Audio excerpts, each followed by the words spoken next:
but I wasn't always that. Before doing this, building my own business, I did a PhD where I was making new drugs to reduce the risk of heart attacks and strokes. So I've been through a major, complete change of career. From academia, where I was offered what's known as postdoctoral positions. So when you complete a PhD, you can basically apply to research projects funded by different bodies, a charity, organization, whatever it is. And I turned down those opportunities and went from the academic path to the entrepreneurial route. And this is the reason. I asked myself the question, why am I doing the current career that I'm doing? If I'm being really, really honest, like if someone put a gun to my head and said, why are you doing what you're doing? And I realized that I was just drifting along with the currents in life. Hi, Taran. Hope that you're well. So when I was doing the PhD, it wasn't my purpose in life. And I traced it back and worked out the core reason why I'm doing this.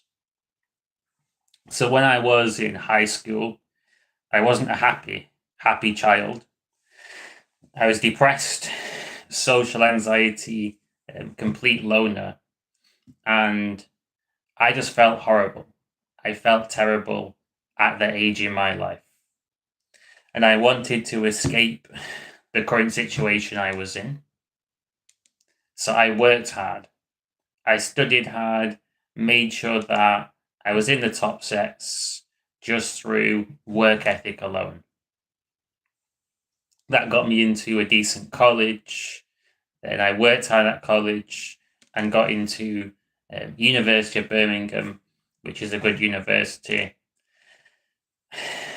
That's completely fine. Happy to have you on the stream for whatever time is good for you. So I realized that it was a continuation of this pattern from when I was younger. This pattern of wanting to change something in my life, but not knowing exactly what to do. Wanting to create a better future for myself, but not knowing exactly what that looked like. And I thought that, well, if I study and get qualifications, it can't harm me. It can only open doors for me. And actually, I went to University of Birmingham, which is a bit different than the Birmingham City University, but they're both, solid universities. And then, from degree onwards, master's, PhD, all this stuff, it was just because I wanted to open doors.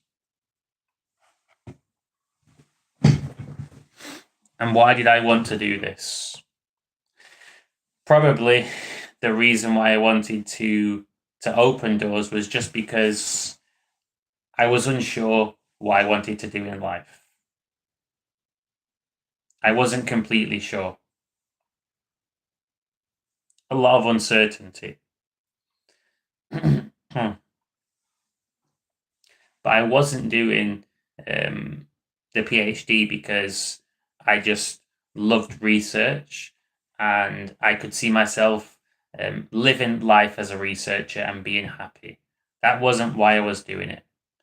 I was doing it because I was lost.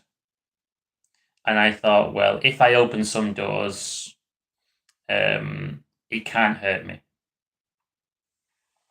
And you're right, Taran. So I was ambitious from a young age, but like you said, I was lost, didn't know what I wanted to do. So I wasn't doing the PhD because I loved doing what I was doing. I asked myself the question, what is my purpose in life? What do I really want to do? And I realized that fear was in the way. Fear was blocking me from being honest and saying that I wanted to coach other people who've been through social anxiety, or people who are going through that, because I was on my own personal journey. But at that stage in my life, I felt that I would have been a fraud to start coaching people then, because I still had too many personal challenges to overcome at that stage in my life. So it wasn't that deep down I didn't know what I wanted to do. It was me not thinking that it was possible and closing that option down, and me not feeling like I was ready. That's what was blocking me. So I was on my own journey, and I got coaching from a guy in London, and it did help me out. Really made a big difference for me personally. And that's when I thought I would love to do this coaching. I would love to help other people out based on what I've learned, and just keep on going. And so Tarun's just said that he's impressed that I stuck at the academic route for so long, and it was a long time. When I think about it, it was 8 years. 8 years. But at that time, I didn't know what else I wanted to do, so I just carried on doing the same thing and going further. But what I would say is, if you're going down the wrong path, the more time you spend going down the wrong path, the further you're going down the wrong path. It's like, imagine if you had a ladder. You're climbing up this ladder, this career ladder, but it's leaning against the wrong wall. The destination isn't where you want to go to. That's what I was doing. But when I overcame my social anxiety and got to a stage where I felt genuinely confident being myself around people, that's when I thought, I feel ready to do something that I dream of doing. Let's not put it off any longer. Let's just start. That's when I started coaching for free, building things up, and making YouTube videos, etc. Going down the coaching route. So this is what I've learned. If you're not enjoying something, why are you doing it? Also, if something doesn't play to your natural strengths, you're never going to be the best at it. So what actually happened, Taryn, is that there was a year where I worked in Manchester before doing the PhD, and there was also a period where the lab shut down for COVID. So that's why I was actually at university for there was 10 years from when I started my degree to when I finished my PhD. But essentially, there was 2 years where different things happened. Labs shut down, or working in Manchester. But yeah, so in the PhD, if I'd carried on down that path, I could have been okay just by working hard, persevering, turning up. Just that alone, I could have done okay, but I wouldn't have been the best. I could have been mediocre, but not amazing. For example, remember chatting to a few clients about this. There might be someone out there who is an okay pilot. They're getting by. They're getting from A to B. But that person might be an amazing doctor.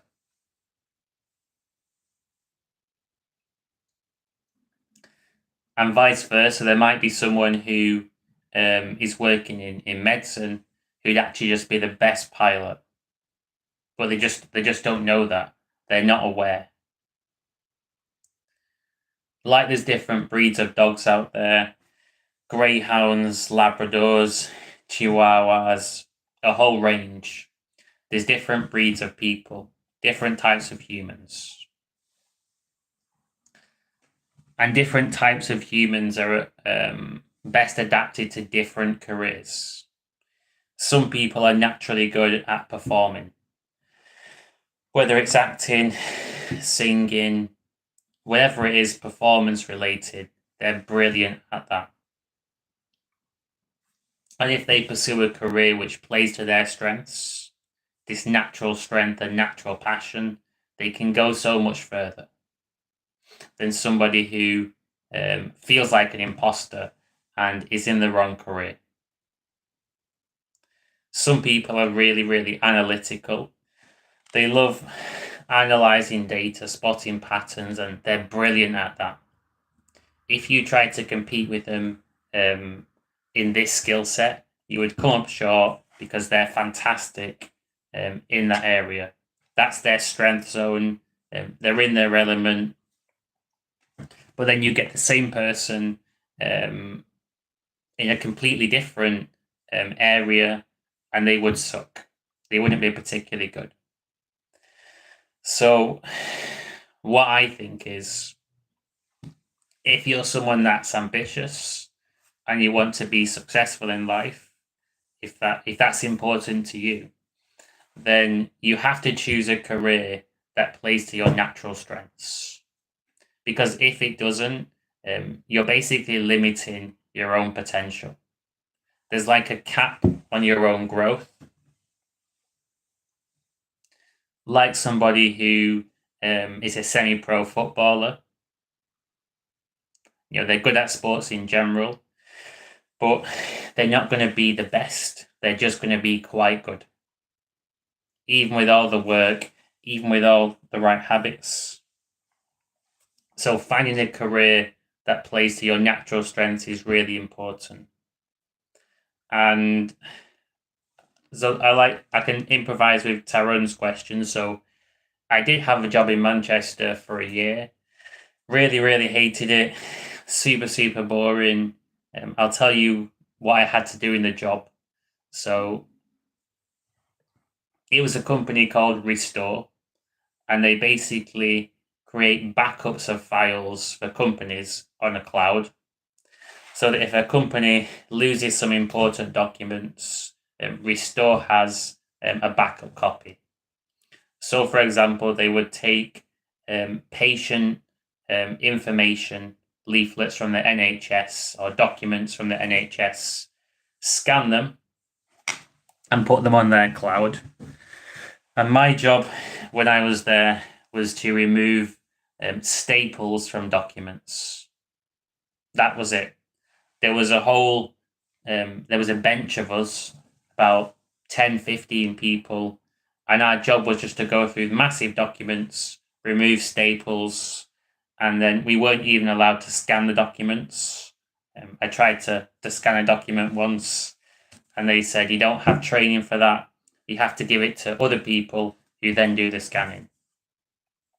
So very much, it was a bit like a factory warehouse type job, that sort of vibe. And in a job like that, basically, you're being controlled by structure. Your own career is not in your control in that situation. It's like removing staples. This is not someone's strength in life. It's something that everybody can do, but it's not something that many people are a complete natural at. You can't go that far with something that's just routine and mundane.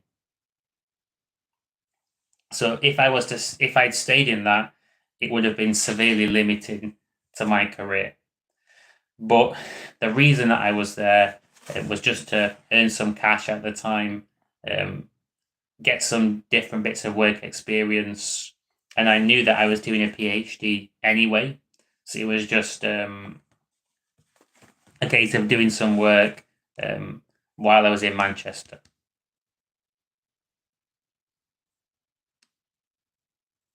And exactly, it was, you know, a job is a job.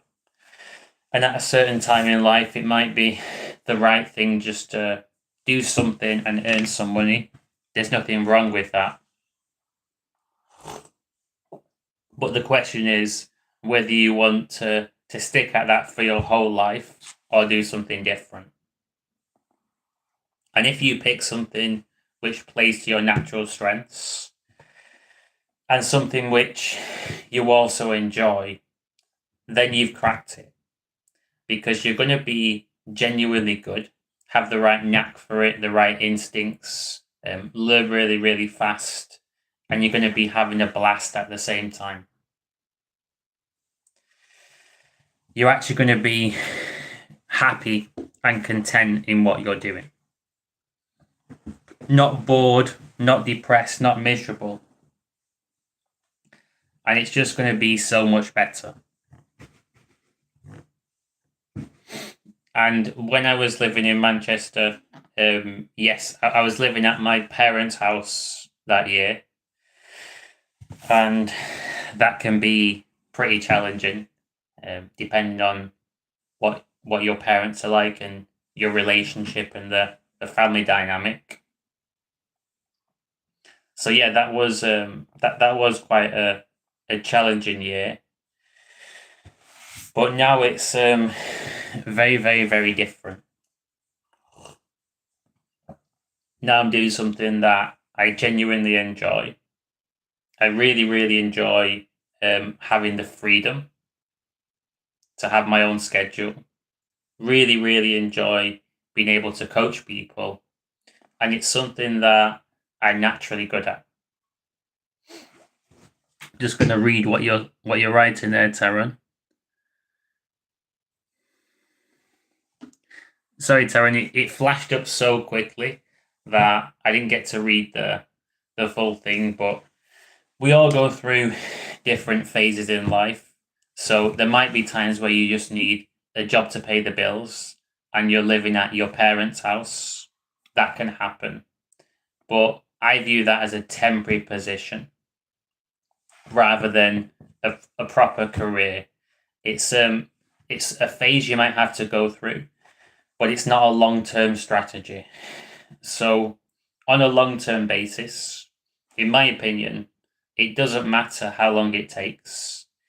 You want to find something that you genuinely have fun doing, something that you actually enjoy, and something which you're naturally good at.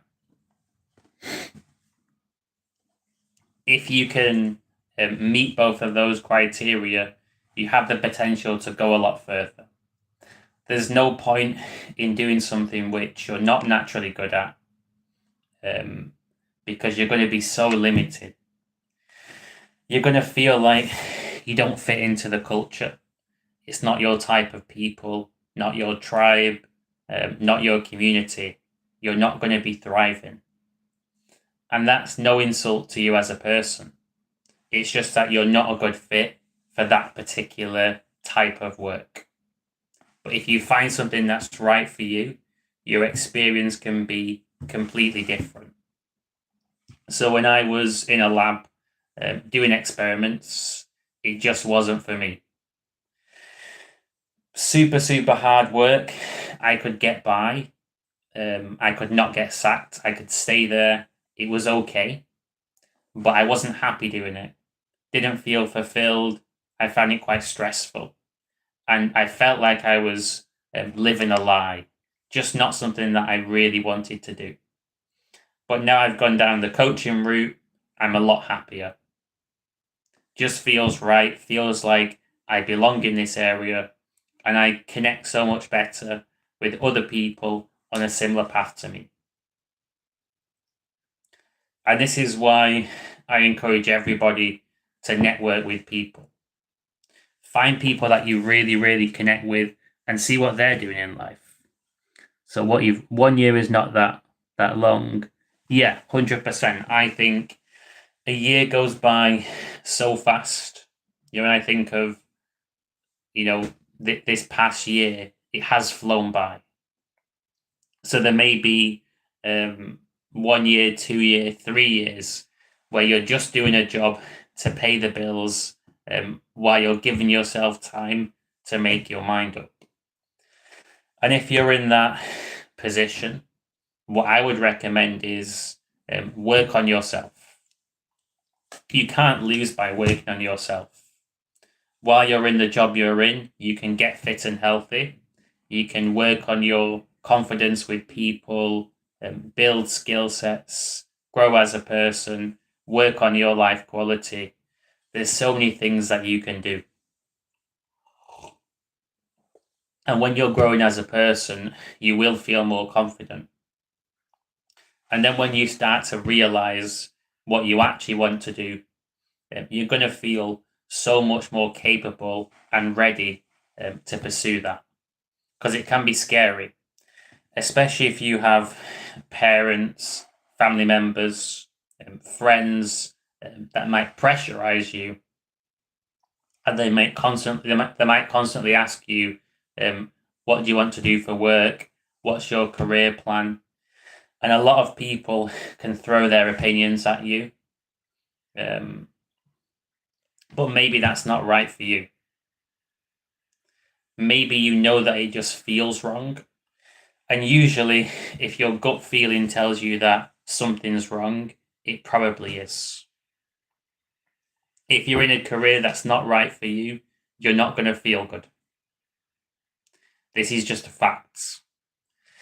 When I think back to the PhD, some people that were doing a PhD and working in the labs were naturals. They actually enjoyed it. I could see that. They were beaming, they were happy, they were in their element, they just loved it. And I thought, those people have found a career that's right for them. But a lot of people were just miserable, stressed out, miserable, working hard. The gut feeling was, this isn't right. And that's why I went down a different path, and I went down, built the entrepreneurial route. And my goal was to build a business at the same time as doing the PhD. And by the time I submitted my thesis, I wanted to be full-time business.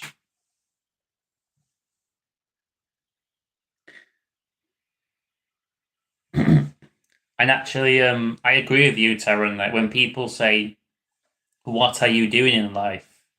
Who are they to judge? They're not qualified to ask you, to pressurize you into doing something that you don't want to do. But at the same time, it's okay to not know what's right for you at this stage in life, because who does, especially at a younger age? If you'd asked me what I was doing in life when I was 24 years old, for example, I would have said, I don't really know, to be honest. I'm doing a PhD, but honestly, I'm not sure. I'm just drifting along with the currents, working hard, but not really sure what the future has in store for me.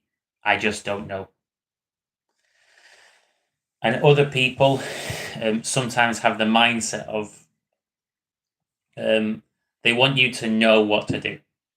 So they're asking you, where are you going with life? What are you doing? And the way I interpret that is that those people care about you, but also perhaps they don't understand you.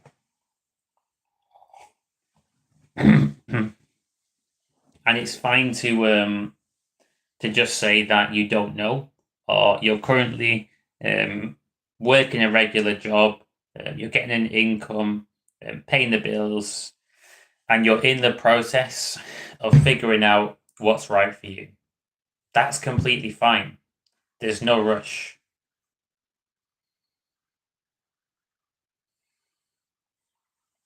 Nah, absolutely. You know, you're a fully grown man. You're your own person, and you're in the driver's seat of your life. So when other people tell you what they think you should do, um, it's a bit. What's the word for it? I know is it a bit patronizing, maybe. I don't think it comes from a bad place. I don't think they have bad intentions. I just think that it's a lack of perspective. That's what I think. It's a bit of naivety, a limited view of life, saying that you should become a doctor, a lawyer, this, that, um, putting these opinions on you. But actually, who, how can they possibly know what you really want to do with your life? Because it is your life. It's not their life, it's yours. And you have the power to choose whatever's right for you. I remember once when I was in the labs actually chatting to a girl while doing an experiment, and she was saying that she said, "Phil, I have some bad news," and I said, "Tell me what this bad news is." And she said, "My son, he wants to be an artist," and I said, "Why is that bad news? Does he enjoy art?" And she said, "Yeah, he enjoys art. He's good at art, but I want him to be a doctor. No son of mine should be an artist."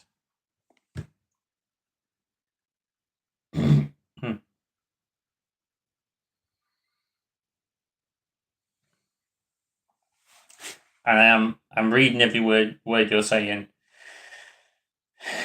So the mentality of some people is they have a perspective where they think that um, their way of living life is the only way, but it's limited. It's just their point of view. And what I think, Tyrone, is it's completely fine to have your perspective and your point of view. Um, Standing up for yourself and having those boundaries, um, it massively affects how other people treat you. Helps you out big time. You feel so much better when other people say, even in business, people are going to criticize me. They're going to give me their advice, their opinions on what I should do, but I take it with a pinch of salt.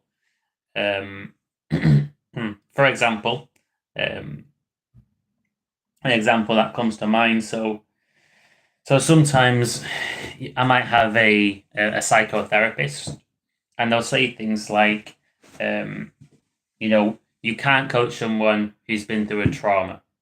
They may say that to me, and I say, well, I can coach them, but not on the trauma.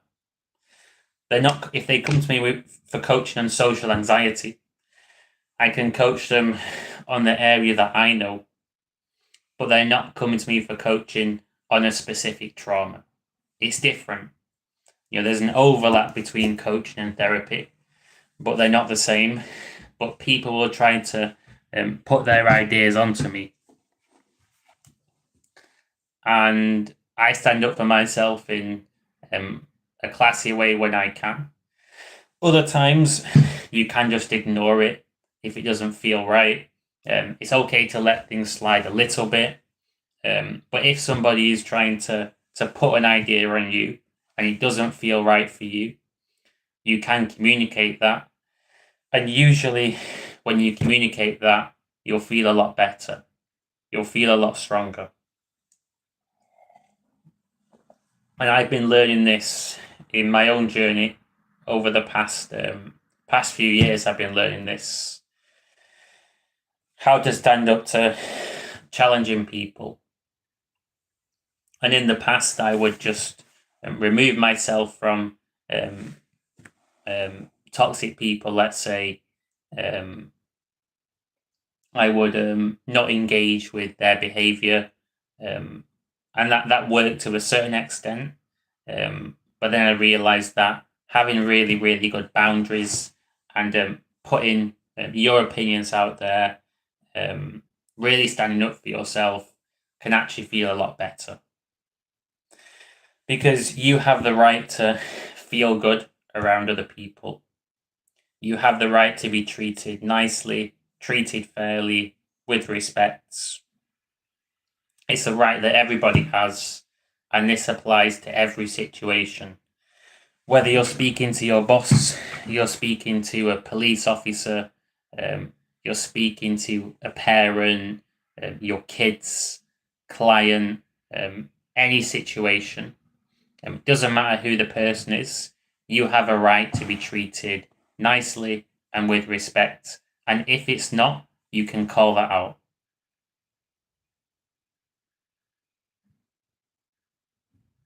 And what I think is when people start to test the waters with you, that's when you need to show your boundaries. Because people need to learn. It's a little bit crazy, but you almost have to train people how to treat you. And what people learn is that actions have consequences. So I'm not saying to nitpick and not be understanding.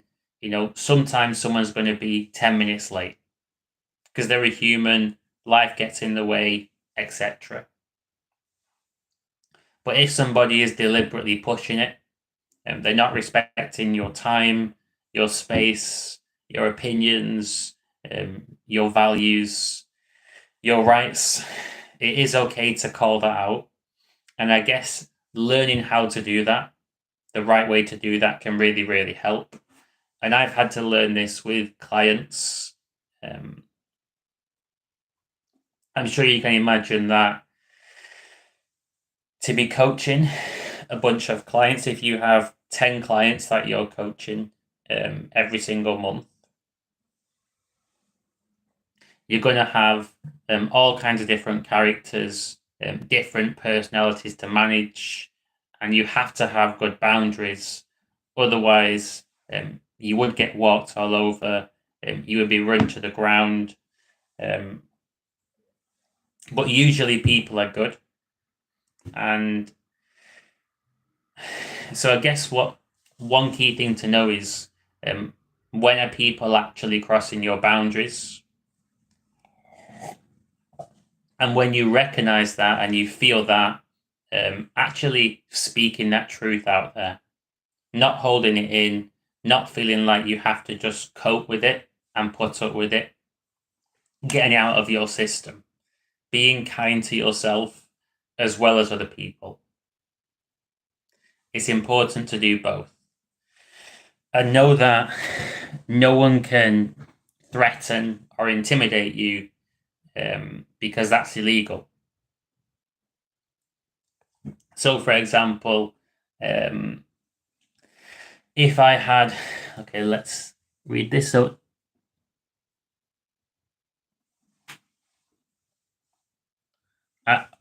you're making a really, really interesting point, Taryn. So what you're saying is that if somebody gets away with treating you in an unfair way, they may think that I can do this again and again and again.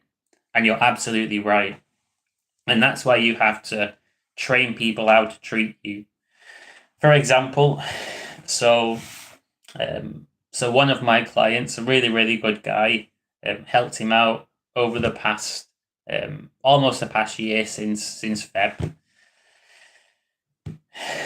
And the last couple of months, he scheduled sessions in my calendar and then cancelled them last minute. The first time I let him off completely because it was the first time he'd done that. He'd been consistent up until this point. Then it happened again. So I spotted the pattern and then I sent him a voice note just saying that I've noticed this pattern where you're scheduling sessions you're cancelling them, and you're basically taking up time in my coaching calendar, and I'm not getting paid for it. Therefore, in future, we have to change the way we're doing this. You have to pay me up front in order to book a slot in my calendar. And if you cancel it near the time, you'll lose the session.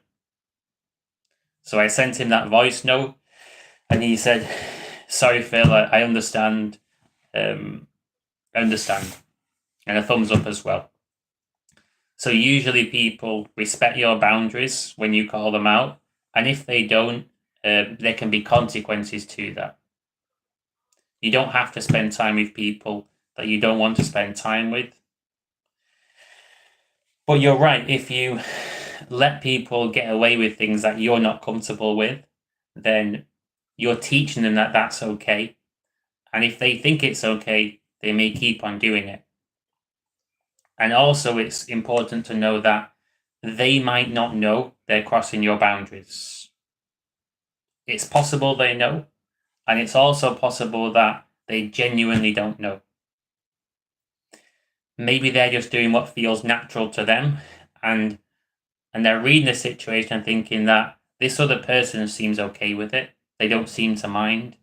And essentially, you're creating an agreement with that person that this is okay, unless you call it out and say that actually, I don't think this is okay. For example, if you agree to meet somebody and they turn up super late, let's say more than 20 minutes late,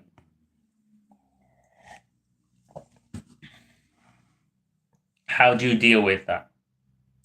And I deal with it on a case-by-case basis. So if somebody is on time almost all the time, and once in a blue moon they're late and it's genuine, I say, don't worry about it. You're always on time. I know that you meant to get here on time, so don't stress. But if it's early days in my experience with a person, yeah, 100%. So if somebody was late to, say, a session or just meeting me as a friend, and it was early days in in my relationship with that person, I would call it out.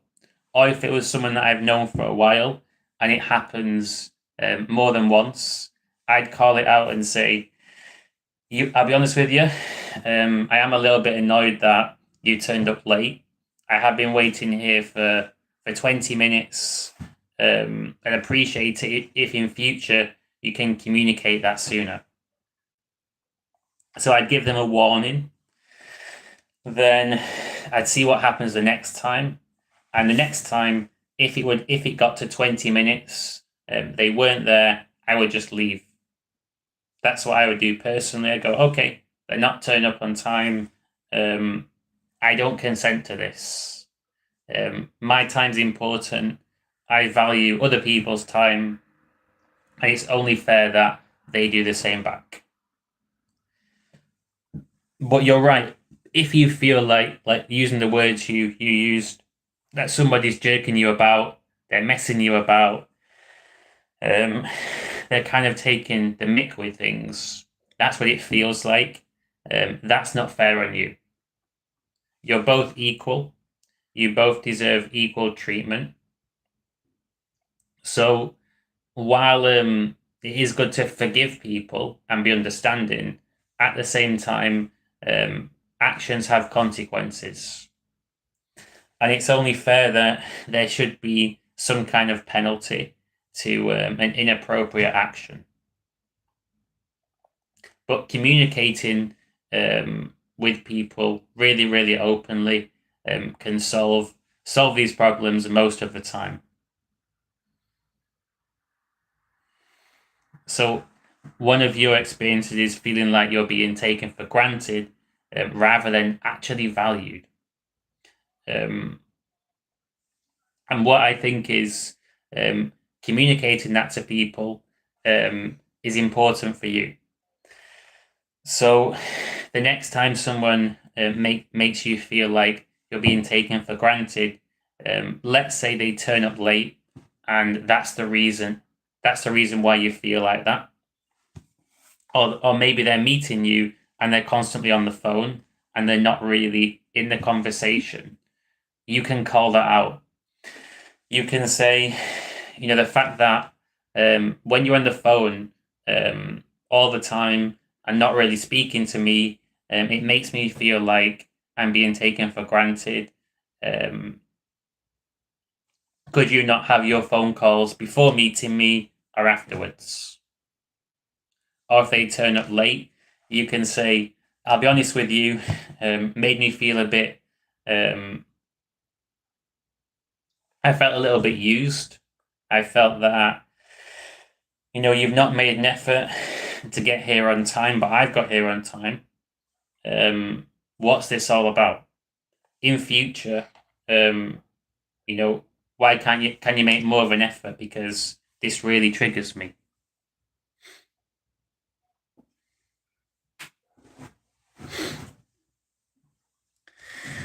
And what you're saying is, you feel that with other people, you've basically been very, very, very tolerant, and because you're a good person, you're not crossing their boundaries, but you're noticing other people sometimes take the mick and sometimes behave in a way that isn't fair to you.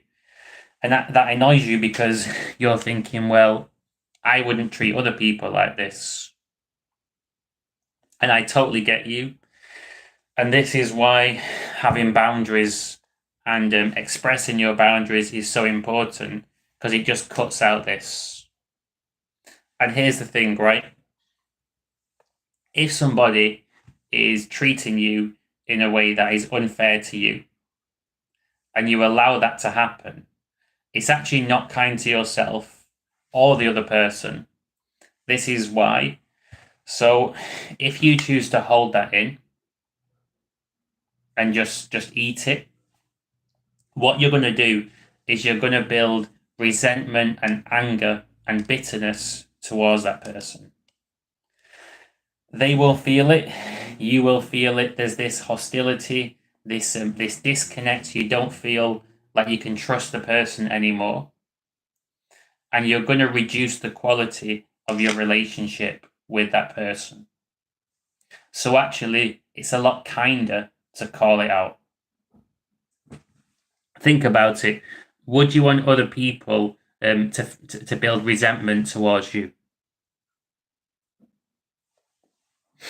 I'm trust me. I will get round to what you're saying. Would you want other people to feel resentful towards you? Probably not. And if this is the answer, don't allow yourself to build resentment towards others by not calling things out. And I totally get that. It's the hardest when it's people who have known you for a long time, because the agreement, the dynamic has already been set up. So it's much harder to break that pattern. But with a new person, you can get the dynamic right from the start. So it's completely different and a lot easier. And if it's family, it's the hardest. It's always the most difficult with family, for sure. You can't choose your family. Dynamics are set up. But what you can do is you can change as a person, and you can allow other people to see that you've changed.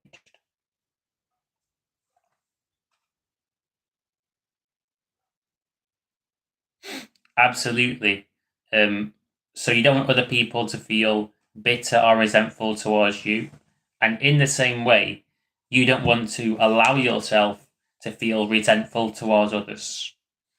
So when other people cross your boundaries, it's actually kinder to the other person for you to call that out and say, actually, I always make an effort to get there on time, but you've been late a couple of times in a row, and I'll be honest, it has made me angry. It has upset me. Yeah. So I feel a bit awkward right now, and most likely they'll apologize. They'll know that they can't get away with it. You're going to confront them about it, and bring it into the open. That's the key. So whenever someone crosses your boundaries, behaves in a way that makes you resent that person, the best solution is to call that behavior out and bring it into the open. And I know it can feel a little bit difficult to do that. Requires courage, but you always feel better afterwards. It's kinder, and the quality of your relationship with that person doesn't deteriorate because you can get past it.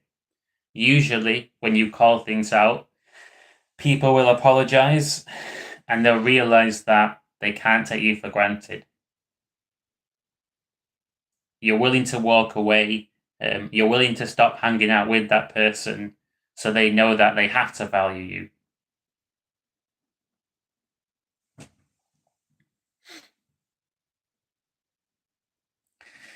You're right. So people that have been in your life for a long time, like family, as frustrating as it might be, they're never going to change. It's highly unlikely.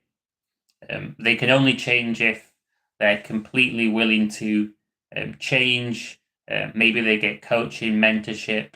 It's a complete commitment. So it's most likely that the people that have been in your life for a long time will stay exactly the same. And it's best to assume that. All you have control over is changing yourself. So changing how you interact with these people, that's something that you can do. But onto this main topic that's bothering you. So when people behave in a way that is unfair to you and they're not respecting your boundaries, whether they're turning up late, they're not engaging with you in conversation, they're just looking at texts on their phone and it feels unfair, doesn't feel right, it's kinder for you to not let that slide and actually bring that out into the open. To communicate with them and say that when you turn up late, it has made me a bit angry, to be honest. Because I made an effort to get here on time and it's upset me. Usually, when you bring things out into the open, people are understanding. They apologize. You don't hold on to any resentment towards that person. And also, as well, you communicate that they can't get away with treating you unfairly. They have to be kind to you because you're a kind person towards others. So it's only fair that other people in your life are kind to you. And I wish that you didn't have to train people how to treat you, but sometimes you do.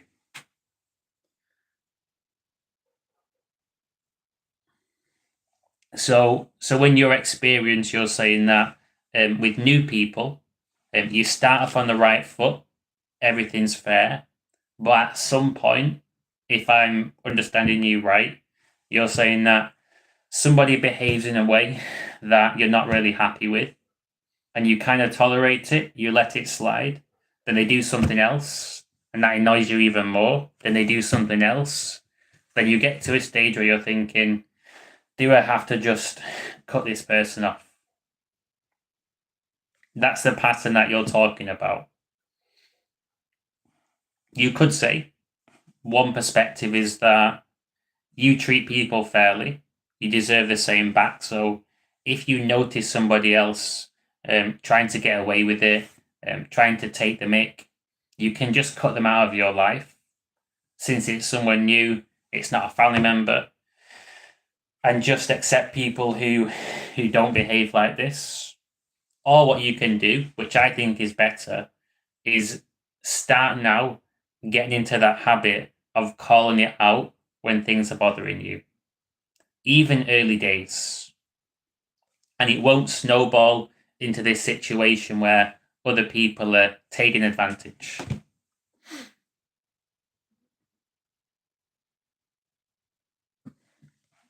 Sorry, Tom, because it flashed up so quickly. I got about halfway through reading it. So you mentioned something about conflicts and wanting to keep the peace. And okay, so what I would say is that Um, mm. And I think the truth is halfway between your first message and your second message. So it's not a conflict. If it's not really a conflict or an aggressive situation, if you call things out from the right place, it's not about having an argument with a person. If somebody is late, for example, you don't need to say, "Why the F are you so late? Really, really annoyed me." Doesn't need to be confrontational. You can be really, really, really calm, honest, and vulnerable. And if it's from a place of love, the other person is highly unlikely to feel angry. They'll recognize the place it's coming from. It's actually a kind place. You're saying to them that I don't want to build resentment towards you, but if I allow myself to tolerate this behavior, I'm going to start to feel bitter and I'm going to like you less. And that's going to affect our relationship. So I'm being kind right now by getting this off my chest. It's going to help both of us out. So it's from a good place. It's a win-win situation. So you're saying that, I'll be honest with you, mate. How I'm feeling is a little bit annoyed right now. I made an effort to get here on time to meet you for some food, but you are 20 minutes late. And I do find that a little bit disrespectful, if I'm honest. The other person will probably say, I'm really sorry, really sorry. It won't happen again. And you'll say, no worries. I'm glad that I got it off my chest. Just makes me feel better. And let's just move on now. You go for some food, have a good time with your mate. You've already nipped it in the bud, to use your words. It's not done in an aggressive way. And what you've done is really kind because you've also given them permission to do the same. If you turned up late sometime, they can call it out as well. So it's not done in an aggressive way. You can still keep the peace while confronting somebody because you're not confronting them in an aggressive way. You're not trying to get into a fight. You're like an adult in the situation trying to resolve it. And if you speak to people really, really calmly and really patiently, it's highly unlikely that they're going to get angry. If they do, that's a surefire sign that that's a person who you don't want in your life. In which case, you was right to have boundaries.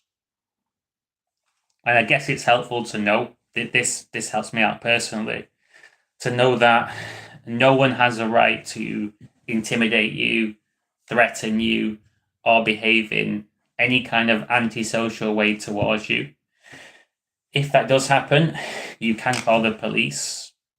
So you don't have to feel that there's a physical threat. No, no, don't apologize. Like I love the fact that you get involved in the live streams and put messages. And it's a feature on YouTube that the messages just pop up and pop off. So sometimes I don't have time to read a long message, but I generally get the gist of what you're saying. And just to ask you, so has this advice on boundaries, has that helped you out? Do you think that you can start to implement this with new people that you're meeting? Because I've had to learn this as a coach with clients. There's going to be times where a client turns up late to a session, doesn't pay me, or things like this. And you can have difficult conversations with people in a way which is non-confrontational, it's not aggressive, and it's generally fine. It's very, very, very rare that it's not okay. And sometimes people don't realize this. They think that if they call something out, it's going to lead to a fight or something like this, but it really doesn't. So it's all about how you do it. And usually, when you do it from the right place, you'll feel better afterwards. You'll feel like a weight's been lifted off your chest. You'll feel empowered, stronger. You'll feel good as well. Having boundaries, it's not about being an a-hole. It's not about that. It's about being kind to yourself and protecting your own energy, protecting your mood, and also you're protecting your relationship with that person. You're saying that I want us to actually get on. I want to feel good around you. I want us to have a great connection. So therefore, when you behave in a way which is not cool with me, I'm going to have to call it out and address it so that we don't go down the wrong path. So you're being a leader, you're being kind, you're being confident. And I've learned that you have to do this.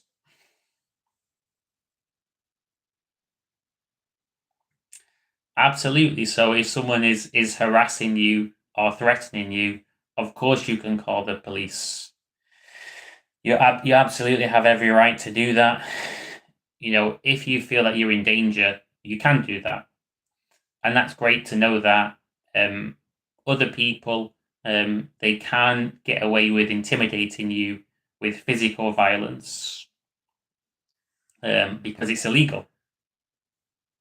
Doesn't matter if someone's bigger than you, if someone is really, really strong. You know, your safety is always a priority. And yeah, just checking the time because